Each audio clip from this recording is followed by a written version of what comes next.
Welcome back to Singles Exchange, a podcast that focuses on conversations, connections, and community. I'm your host, Joy J, and as always, I have a really good topic. But before we get started, I want you to be sure to follow Singles Exchange on Facebook, Instagram, and YouTube, and be sure to subscribe to the Singles Exchange podcast on whatever streaming podcast site you use. All right, so we're going to go ahead and dive right in. Today, we're going to talk about being the single friend with a bunch of friends who are dating, engaged, or married. It's an interesting topic, and we're going to get right to it. So, when I was writing out the plan for this podcast episode, I kind of took into consideration how many friends or sets of friends I have that are married. And around 12, I stopped counting. I have a lot of friends who are married. I also have quite a few friends who are dating and or engaged, and just in relationship. And I am single. I have been single for quite a few years, and that's interesting. So I've actually been a bridesmaid 5 times. 5. And that's a lot. If you've ever been in a wedding before, you know how much it takes to be in a wedding. You know that it's not just you putting on a dress or putting on a tux and standing next to your friend at the altar. It takes a lot of planning, and a lot of time and a lot of money. So I had hit this place in my life where I was tired of being a bridesmaid. Not that I don't love my friends, not that I don't support them, but in the back of my mind, that saying, always a bridesmaid, never a bride, it started to get to me. And I just didn't want to keep experiencing being a bridesmaid. I don't mind supporting my friends, but, I just got to a place where I was like, listen, y'all are getting married and I'm happy for you, but I'm still single. And it bothered me because I was like, okay, am I jealous? Is this feeling a jealousy thing or is it something else? And I was talking to one of my best friends who is also single, and she said, I don't think it's jealousy. It's just I want my own turn. And to have to constantly be in a situation of watching somebody else do what I long to do or what I desire to do, it's not easy. And she's right. But I struggle with that. I really took a lot of time and I questioned myself on, am I being jealous of my friends by saying that I don't want to be in any more weddings? Like, because that's not right. And I don't ever want to be that friend that's a hater. I love my friends, all of them. So I really had to check myself, but it's really not a jealousy thing. And I had to stop making myself feel guilty for it because I felt guilty. Like I felt like I was wrong to feel that way. And it took a lot of time, but I took some time to reflect and I realized that you're not jealous, Joy. You just want that for yourself. It's not an external thing. It's like an internal pressure where I'm just ready to have this experience of my own. I think it's normal to go to a wedding and kind of fantasize about, when it's my wedding day, I want these colors. Or when it's my wedding day, I want to have these people as my bridesmaid or groomsmen. When it's my wedding day, I want to come down the aisle to this song, or I want to dance with my dad to this song. I think that's a normal thing that people experience, and I don't think that is specific to women. I think men and women go through feeling like they're ready for their turn, and I think that's for anybody that desires to be married. But especially when you're in weddings consistently. And I have been in a lot of weddings, so I definitely understand what that feels like. And there are times when I tell my friends, like, I'm just not in the best mood today. I'm a little down, or I really want to be in the process. I want to start dating. I'm not rushing to get married, but can we at least get the dating process started? And I appreciate my friends because they are not the friends that try to exclude you. Like I said, I have quite a few friends who are married, male and female, because I personally believe that if you're going to be friends with somebody, you need to be friends with both of them. At least be able to be cordial and sit in the same room with them. You my friend, and our friendship is not going anywhere, so I have to be able to respect your spouse as well. But that's another story. We'll get to that in another podcast episode. But my friends don't make me feel excluded or make me feel like singled out because I am single and they are not. They've never made me feel like that. I think that my friends have a really good balance of being able to keep me included, but still, acknowledging their spouse and just living life. And I think that's great. They definitely don't make me feel bad. Like I said, it's more of an internal pressure that I feel that says, every time I hang out with my friends, everybody is booed up.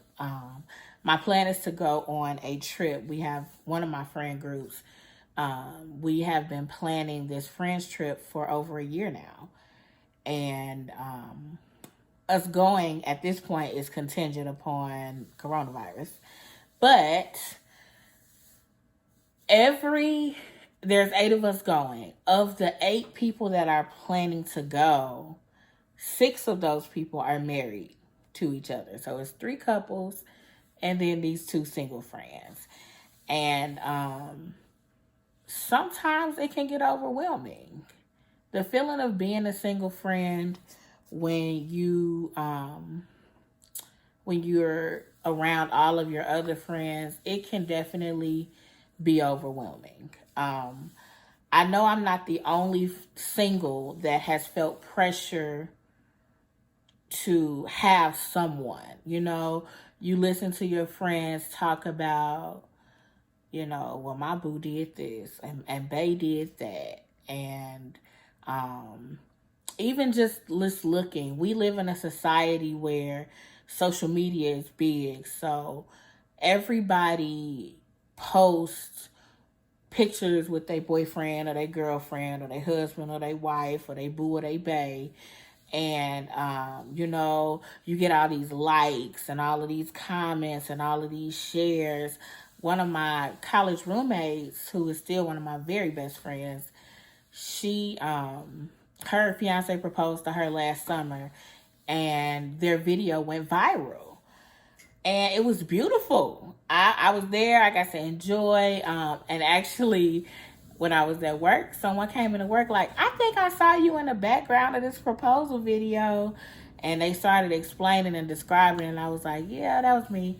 But we live in a society where we see people are constantly sharing quote unquote relationship goals, things that they like, things that they see, things that they just think are cute. And so they're sharing all of these things and you're constantly seeing them. And it's like, now I feel this internal pressure and I feel like I need to have somebody to bring to the table too. I want to go on a double date, when they going on date nights. And I just want to have that experience. And I will always say this, regardless of what the topic is. I don't think it's wrong to desire love. Like, some people make it seem like you should just be content with yourself. And I do think you should love yourself. But I don't see anything wrong with desiring relationship. We were built to be in relationship with one another. We weren't built to be an individual, in the sense of never interacting with anybody. That's why we're not just dropped here on earth. We're born into a family, and then we make friends, and we have all of these experiences where you have to be social, because we were designed to be in community with other people. So I don't think there's anything wrong with feeling that. But what happens when you do have those situations where you are hanging out with your friends and everybody booed up except you? I saw a meme a couple weeks ago where it was like cuffing season in a nutshell, and it was like 5 couples just cuddled up, kissing and hugging, and there was this one girl just in the middle, like, here I am. And as a single friend, sometimes I feel like that. And it's not intentional. I don't want anybody to feel like they have to pull themselves back. It's just something that we struggle with as single people. And I know that I'm not alone. So we get these urges to have somebody to do life with, to share with, to bring the functions, to talk to, just, real basic stuff. And when I feel like that, I am able to tell my friends, I'm in a mood today, or I'm not feeling my best today, or I want to go out and get cute. Last year, 2019, I was determined to meet somebody. That's just how I felt. And I knew that, of course, you're not going to meet nobody just staying in the house. So I made it my goal last year to go out. So at least once a week, I was going out to a bar or to a fun place. Like we used to have a restaurant that had like a game theme, and I went there pretty often. Or going to a singles event, or going to a jazz club, or going to a museum or something. I was always doing something. And my married friends were rolling with me. Not that I don't have single friends, because some of them went out too. But, sometimes it's best to just go out with yourself or with maybe 1 or 2 other people. You don't want to take a big entourage of people. So instead of taking the whole crew, I would just call one of my friends, and she was very pregnant at the time. Married, very pregnant, and she rode with me. We went to some places where I'm sure you would not expect to see a pregnant lady, but she rode with me. And it's good to have those type of friends that can say, hey, my homie trying to be seen, I'm going to go with her so she don't have to go by herself. And not just her, but I have quite a few friends that were willing to go with me. And they were encouraging me. I think the hardest part of dealing with that was that there were times when I would share with my married or my engaged or my dating friends, I'm feeling like this, or this has been my mood the last couple of days, or this has been on my heart for a while. And as friends, we tend to try to offer advice because that's what we do. When you love someone, you don't want them to hurt or be in pain or be bothered. So it's like second nature to us to offer some type of advice. And there were times when I was like, you're right. I needed to hear that. And then there were other times where I wasn't quite so receptive. Because there are times when you just want to hear it from somebody that's there with you. Like, there are times when I don't want to hear a married person telling me to just be patient. And that may be petty, but you don't have to be patient. You get to go home and lay up tonight. And I'm going home to my cold bed by myself. Or, things like that. So there were times when I was not as receptive to their advice or to their words of wisdom, even if I should have been. And that's something that I had to work on. Because like I said, things just hit different. It's a different feeling for somebody to say, yeah, girl, I understand, because I've been there too. And you're going to get through it. It's not going to always be like this. So that was a struggle for me. I've learned that, especially in those situations, it's okay to not give advice. And that goes for both sides, because I know for sure that I have been the friend that has offered some advice to a married or a dating or an engaged friend, and they was like, "Yeah, girl, but you don't get it." And even if it was sound advice, sometimes you just got to hear it from somebody that's in it with you, or that has been there with you recently. Because if you've been married for 20 years, you don't have the same experience anymore. 20 years of being married and 20 years of being single are total opposites. So it's okay to not give advice. If your friend comes to you and says, "This is my struggle," and you don't really know what to say, it's okay to say, "I don't really know what to say to that. I can't say that I can relate, but I'm here to listen. I'm willing to listen, and I'm here for you." Like, it's okay to do that. And that's for the married people and the single people and the in-between people. Be willing to be honest about how you're feeling, but also be receptive. Because I would assume that if you pick that person as a friend, they got some good knowledge, they got some good wisdom. So, sometimes you got to take a step back and calm yourself down and then receive the advice. But know that you don't always have to give it. Sometimes just having a friend or a listening ear. One thing that I am learning to do is to say, "Do you want advice, or do you just want somebody to listen?" And we say that before we even get deep into the conversation. And from there, I'll know how to react. So that's one thing that I've definitely learned along the way. And the reason that you want to do that is because you don't want to come off as insensitive or inconsiderate.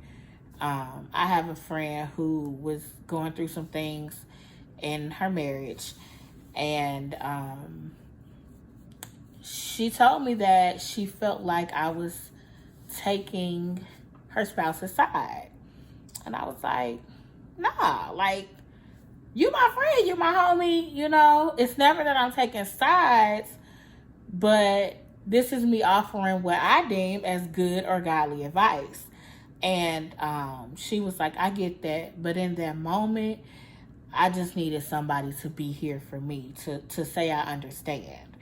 And it was a learning moment for me, because we don't like to change up our routine. We just kind of say, "Well, I'm that friend, and I'm going to give you good advice, and you going to take it, or you going to leave it." And that's not always accurate. Like, we have to be sensitive to what our friends are feeling, because our feelings, although they're temporary, they're real. Like, what you feel in that moment is real, whether it's happy, sad, anger, bitter, whatever. What you're feeling is real to you in that moment, and you want to be considerate of that. So that's a good tidbit. Another thing that I've learned as far as being a single friend and navigating my relationships and my friendships with my non-single friends, I've learned that every relationship and every friendship is unique. So whereas there are certain friends that I'm able to sit and talk with about their relationship. We have that open, honest relationship where one of my friends can say, "Hey, my man getting on my last nerve today, and I want to go upside his head." And we'll laugh about it, and then, all right, now, we laughed about it, but you can't really hit that man. This is what the Bible would say do, or this is what God would say do. And there are some friends where I've learned that I simply cannot give them advice. Not in a bad way, just if I know you aren't going to be receptive, I won't give it to you, and vice versa. If I don't think I'm giving you good advice, I'm not going to give you any advice. So I definitely think that and another important thing I've learned in navigating those friendships is to know my boundaries, to know my friendships, to know my friends. I know what's a good way? So one of my best friends, I'll use her as an example. One of my best friends, I know that I have to wait until she's calm. So it may be a few days before we really address what happened. But when she's angry, there's no point in trying to reason. Let her be angry. Let her get it out. And then a few days later, I'll say, hey, so a few days ago we talked. And this is what the conversation was. So now let's address it. And that could be related to her spouse or not. It doesn't necessarily have to be about dating or relationships or whatever. But yeah. Be honest with your friends because they are your friends. Should be the closest people closest to you. Sorry, I'm being tongue-tied today. But they should be the closest people to you other than your family. So if they are that close to you, you should be able to be honest with them about how you're feeling. And they can uphold you, in the times where you're feeling down or you're feeling discouraged, they can uphold you. They can celebrate the good times with you because that's what good friends do. One thing that I have learned in knowing and establishing those boundaries within my friendships with my non-single friends, I have learned to tell them when I can't take their complaints. So, there are some times when my non-single friends complain about their boo, they love her, they bae, whatever, and it's helpful. It tells me or reminds me that what I'm looking for in the future will not be a fairy tale. It won't be perfect. We're going to have struggles. We're going to disagree on some things because that's just human nature. No two humans are exactly alike.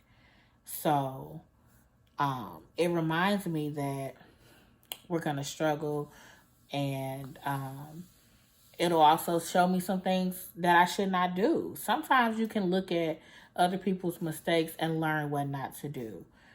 So sometimes their complaints are helpful in that regard, but there are some times when their complaints are discouraging. I have had to tell some friends, you make me not even want to be married. And I was really looking forward to that in my future. But you make me not want to be married, or you're discouraging me in this moment because I'm already feeling some type of way. And now I have to listen to you complain. So that goes way back to what I was saying about being honest with your friends about what you're feeling and where you are. Because sometimes complaints, like I said, sometimes they can be helpful. And sometimes they can be very discouraging. Like things that my friends complain about, which I know we all complain because people gonna get on our nerves. But there are times when I really want to say to my friends, like, what you mad about is so small in the grand scheme of things. And even though it's frustrating, you're going to get past it. Next week, you're going to be back in love. And 9 times out of 10, I'm still going to be single. So, it's going to be all right. But it's been a struggle for me. That has definitely been a hard boundary to establish, because you don't want your friend to think that you don't care. You don't want your friend to think that they can't come to you, but finding that balance. The last important thing I've learned, because I'm sneaking up on 25 minutes now, the last important thing that I've learned in navigating my friendships with my non-single friends is to truly cherish my single friends.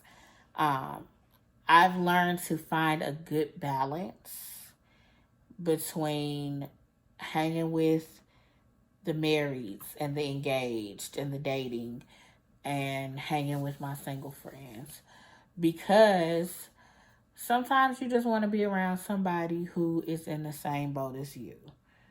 There are times when I want to go out and, you know, if I get hit on and I'm with Shay, then, you know, hey, so be it. He might have a friend for Shay. And then there are other times where I want to go out with Jessica.